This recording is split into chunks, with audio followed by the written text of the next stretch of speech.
Hi hello రైతు సోదరు నమస్కారం. మనం ఈరోజు వచ్చేసి వారధి అగ్రిటెక్ వారి పీరం గోల్డ్ చల్లుకున్న చేనులో ఉన్నాం, పొలంలో ఉన్నాం. రిజల్ట్ ఎలా ఉందో రైతు మాట తెలుసుకుందాం. సార్ మీ పేరు సార్? గొడిశాల వీరేందర్. గురిచాల ఊరిందర్. ఏ ఊరు మీది? ఈటూరు గ్రామం, మండలం నాగారం, జిల్లా సూర్యాపేట. జిల్లా శ్రీపేట. ఓకే, మీరు ఎన్ని ఎకరాల పొలం సాధిస్తున్నారు? మేము 6 ఎకరాలు సాధిస్తున్నాము, సాగు చేస్తున్నాము. ఆ, మీరు చెప్పినట్టుగా పినమ్ గోల్డ్ వాడినాము. ఎన్ని ఎకరాలు వాడు రీసెంట్ గా? రీసెంట్ గా 3 ఎకరాలు వాడినాము. మూడు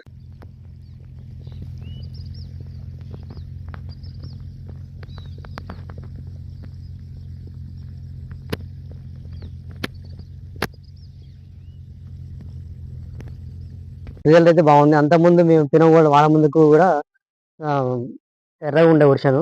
ఇప్పుడు మాత్రం వాడిన తర్వాత గ్రోతింగ్ ఉంది. ప్లస్ ఇంకోటి ఏంటంటే పిలక శాతం కూడా ఎక్కువ పెరిగింది. ఇంకెక్కువ పిలకలు వచ్చే అవకాశం ఉందని చెప్పి ఆశిస్తున్నాం. తెల్ల రెక్కల పురుగు కూడా చనిపోవడం జరిగింది. వేసిన వెంటనే ఒక గంట గంట 2 గంటల తర్వాత ఆ కాండ నుంచి పురుగు కానీ తెల్ల రెక్కల పురుగు కానీ చిన్న చిన్న మన పెద్ద పురుగులు కానీ చనిపోవడం జరిగింది. మేము లైవ్లో చూసినాం. అవి రిజల్ట్ అయితే బాగుంది సార్, అందరూ వాడుకోవచ్చు. తర్వాత ఉం.